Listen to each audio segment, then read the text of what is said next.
नमस्कार, आप देख रहे हैं मध्य भारत और मैं आपके साथ सृष्टि जैन। को शुरू करते हैं खबरों का सिलसिला। आपने देश भर के कई शिवालयों में शिवलिंग को देखा होगा, जहां पर भगवान भोलेनाथ की अखंड मूर्ति की पूजा अर्चना की जाती है। लेकिन सतना जिले के बिरसिंहपुर में खंडित शिवलिंग की पूजा होती है। यहाँ के शिवलिंग को उज्जैन महाकाल के एक दूसरे उपलिंग के रूप में माना जाता है। यहाँ सावन माह महाशिवरात्रि में लाखों की तादाद में श्रद्धालु आते हैं। लोगों की मान्यता है कि यहाँ पर भगवान भोलेनाथ स्वयंभू स्थापित है।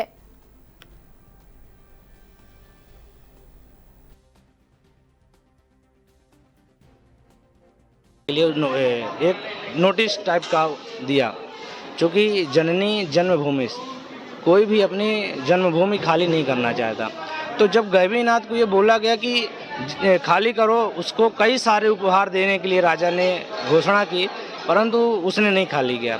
लास्ट में गैवीनाथ तब खाली करता है जब उसको ये बोला जाता कि ये मंदिर ही तुम्हारे नाम से बनेगा, तब वो एक घर को खाली करता है और अपने घर को राजा के हाथ में सौंपता है। तब से गैवीनाथ जी भगवान का नाम पड़ता है और वहीं से इस देवनगरी का नाम। ये राजा वीर सिंह की पूजा तपस्या से उज्जैन महाकालेश्वर वो पूजा करते थे।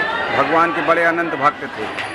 उनकी तपो स्थिति से भगवान से वरदान मांगी कि हे प्रभु, मैं सयाना हो गया हूँ, आप तक नहीं पहुँच सकता हूँ। तो भोलेनाथ अति प्रसन्न हुए, बोले क्या चाहते हो? तो बोले प्रभु हमारे नगरी पधारे। तो भगवान अर्थात आ गए। फिर भोलेनाथ वही पाताल से निकली प्रतिमा। और जो भगवान कुछ टाँकियाँ लगी हैं, वो जो औरंगजेब बादशाह था, वो भगवान की परीक्षा लेना चाहता था कि हिंदू लोग जो पूजा करते सत्यता जानना चाहता था। तो पहली टाँकी जो लगवाई है उसने, तो गंगा जल की धारा निकली थी। फिर नहीं माना तो दूसरी टाँकी फिर लगी है, तो उसमें से खून मावाद निकला है। जब भी नहीं माना उसने, फिर तीसरी टाँकी फिर लगी है, तो भंवर बिच्छू इत्यादि जब खदेड़ी हैं, जब उसने भगवान से क्षमा दंड मांगी औरंगजेब। प्रतिवर्ष श्रावण मास में निकलने वाली समर्पण कांवड़ यात्रा आज 24 जुलाई बुधवार सुबह 9 बजे महर्षि उत्तम स्वामी के सानिध्य में इंदौर रोड स्थित त्रिवेणी नवग्रह मंदिर से निकली। त्रिवेणी शनि मंदिर पर भगवा ध्वजों के साथ हजारों की तादाद में कांवड़ तैयार की गई, जिसमें बड़ी संख्या में श्रद्धालु त्रिवेणी संगम से जल लेकर बाबा महाकाल का जलाभिषेक करने के लिए निकले। प्रत्येक वर्ष इस कांवड़ यात्रा को लगभग 14 वर्ष पूरे हो जाएंगे। प्रत्येक वर्ष शनि मंदिर से लेकर के बाबा महाकाल के मंदिर तक यहाँ से जल लेकर के और बाबा महाकाल को चढ़ाया जाता है।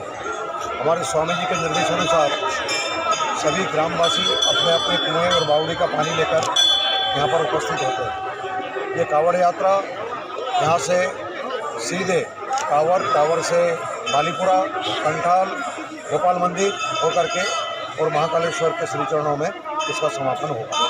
कांवड़ यात्रा का नाम क्या है? समर्पण कांवड़ यात्रा।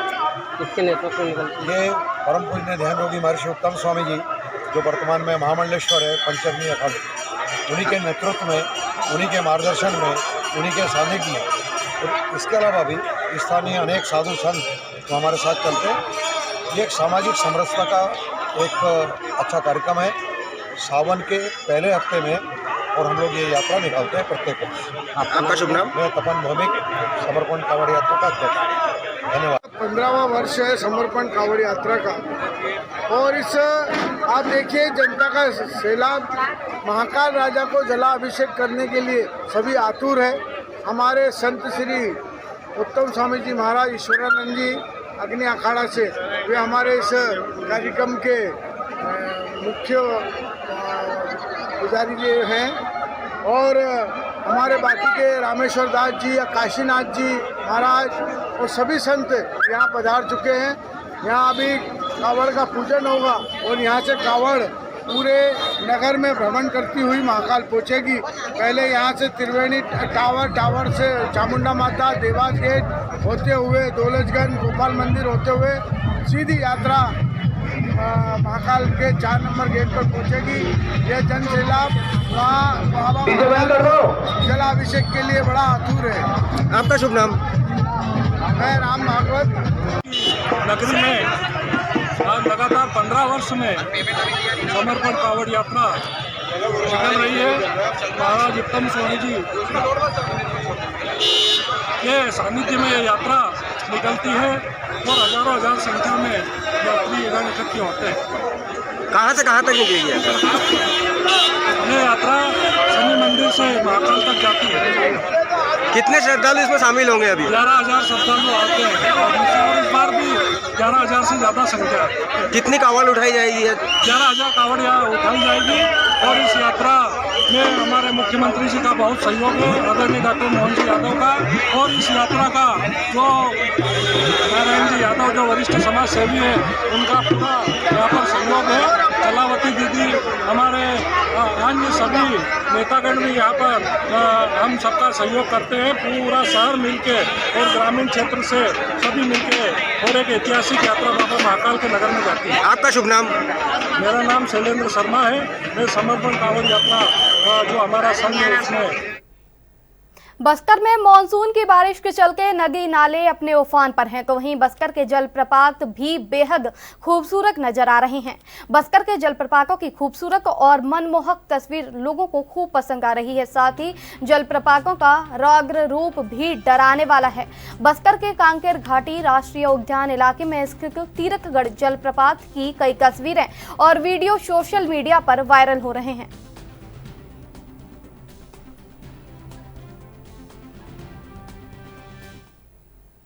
छत्तीसगढ़ में सुबह से ही हल्की मध्यम बारिश हो रही है। ऐसे में बारिश एक और लोगों को गर्मी से राहत दिला रही है, तो वहीं दूसरी ओर लोगों की मुश्किलें भी बढ़ा रही है। भारी बारिश के चलते कई नदी नाले इस बीच उफान पर आ गए हैं, जिससे सड़कों की आवाजाही भी प्रभावित होने लगी है। साथ ही स्कूलों और दफ्तरों की उपस्थिति को भी प्रभावित कर रही है।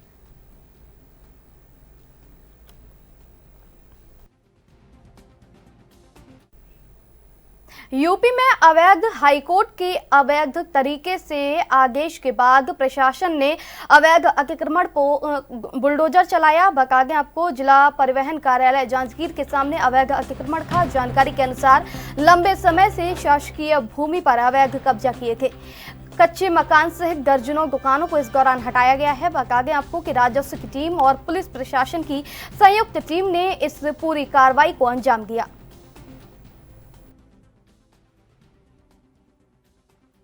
जांजगीर तहसील के ग्राम जरवे में माननीय हाई कोर्ट के आदेश के परिपालन में न्यायालय तहसीलदार के आदेश के अनुसार हमारे तहसीलदार महोदय जांजगीर के नेतृत्व में जितने भी परिवहन ऑफिस है उसके आसपास जितने भी अतिक्रमण हुए हैं, वो उसमें 3-4 घर हैं और 4-5 आसपास जितने भी दुकानें लगे हैं उनको अभी तोड़ने की कार्यवाही जारी है। वो नियंत्रित तो कार्यवाही प्रक्रियाधीन है सभी जगह। अतिक्रमण के संबंध में जैसे जैसे रिपोर्ट आ रहा है वैसे वैसे कार्यवाही त्वरित हो रही है न्यायालयीन आदेशों की फिर परिपालन में और स्वयं सुनवाई के पश्चात। रायगढ़ जिले के एनटीपीसी लारा प्लांट से लोड करके निकलने वाली ओवरलोड भारी वाहनों की वजह से क्षेत्र की सड़कें खराब हो गई हैं, तो वहीं दूसरी ओर लोडेड वाहनों की राख उड़कर पर्यावरण में जहर घोल रही है, जिससे छोटे बच्चे जो स्कूल जा रहे हैं उनके स्वास्थ्य पर इसका बुरा प्रभाव पड़ रहा है। साथ ही इस मामले को लेकर आज युवा कांग्रेस ने धरना प्रदर्शन किया।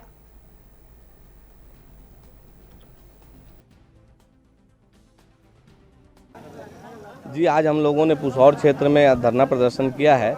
लगातार इस क्षेत्र की शिकायत आ रही थी कि ओवरलोड भारी वाहन जो पास की कंपनी से ओवरलोड परिवहन करती है जहरीले फ्लाई ऐश का, जो लगातार पुसौर की बस्ती मेन बस्ती से होकर के गुजरती रही और सड़कों को जर्जर उसने कर दिया है।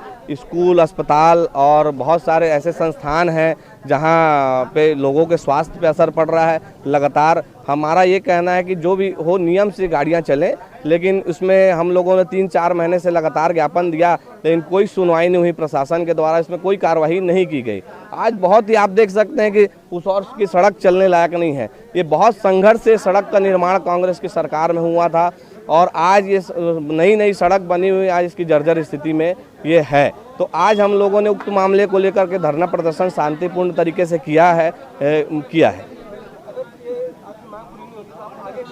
जी देखिए, आज ये स्थिति ये है कि आज हम लोगों ने धरना प्रदर्शन किया है और जब से हम लोगों ने धरना प्रदर्शन की जानकारी दी थी तब से इस रूट को प्रशासन ने उससे मिलकर कंपनी से मिलकर डाइवर्ट कर दिया है। सारी गाड़ियां। मैं नायब तहसीलदार पुसौर के पद पे वर्तमान में पदस्थ हूँ। पंकज कुमार मिश्रा। आज यहाँ पे धरना प्रदर्शन कर रहे हैं कांग्रेस के युवा संघ वाले, आपसे ज्ञापन होते हैं, क्या मांगे हैं, उनमें क्या क्रियान्वयन होना है? इसमें इनकी 10 सूत्री मांगे हैं कि स्कूल टाइम पे गाड़ियाँ ना चलें, ओवरलोड वाहन ना चलें, है ना, और एक स्पेसिफिक दिन ना चलें जिस दिन बाजार का है। तो इस पे हम लोगों ने ये किया है कि जो सभी के गणमान्य जो शहर के नागरिक हैं और विभिन्न संस्थाओं से जो जुड़े जनप्रतिनिधि हैं, उनके साथ एक बैठक करके गाड़ियों के भी जो निस्तार कहाँ पर सही रहेगा उस पर चर्चा करेंगे, और कंपनियों से भी ओवरलोडिंग और इसके बारे में जो रूल रेगुलेशन के तहत जो ट्रांसपोर्टेशन होता है उस पर क्या वो नॉर्म्स में क्या हैं वो सब देख के उन्हें भी क्या करने से उसके के लिए निर्देशित किया जाएगा और अच्छा तरीके से क्रियान्वयन करने का प्रयास किया जाएगा। भिंड जिले के महगांव विधानसभा क्षेत्र में किसान धान की फसल को लेकर चिंतित नजर आ रहे हैं, जिसको लेकर कांग्रेस नेता राहुल भदौरिया ने कलेक्टर संजीव श्रीवास्तव को ज्ञापन सौंपते हुए कहा कि महगांव क्षेत्र में किसान बिजली न मिलने की वजह से परेशान है, तो वहीं जिले की नहरों में भी पानी नहीं छोड़ा गया है और किसानों को भरपूर मात्रा में खाद भी नहीं मिल रहा।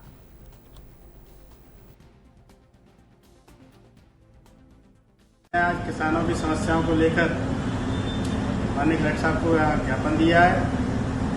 तो कलेक्टर साहब से मांग की है कि ग्रामीण क्षेत्र में लाइट 2 या 3 घंटे से ज़्यादा नहीं आ रही, किसान हमारा परेशान है। लगभग लोगों ने 70-80% किसानों ने धान की फसल बो रखी है, पानी की बहुत ज़रूरत है, लेकिन लाइट की कमी के कारण पानी नहीं मिल पा रहा है, इससे फसल सूख रही है। हमारी कलेक्टर साहब से मांग है कि अधिकारियों को जल्दी से जल्दी निर्देशित कर किसानों को पर्याप्त मात्रा में लाइट उपलब्ध कराई है, जिससे धान की फसल को कर सके। दूसरी, खाद की भी समस्या आ रही है लोगों को, तो खाद की भी व्यवस्था करके सही समय पर किसानों को खाद उपलब्ध कराई जाए। सीहोर जिले के बुधनी के शासकीय प्राथमिक शाला में बच्चों को स्कूल की बिल्डिंग जर्जर हालत में होने पर भी खुले बरामदे में बैठकर पढ़ाई कराई जाती है। इस स्कूल का भवन इतना जर्जर है कि किसी भी समय गिर सकता है, इसलिए बच्चों को कमरे के अंदर नहीं बल्कि बाहर जर्जर बरामदे में बैठकर पढ़ाई करने पर बच्चे मजबूर हैं।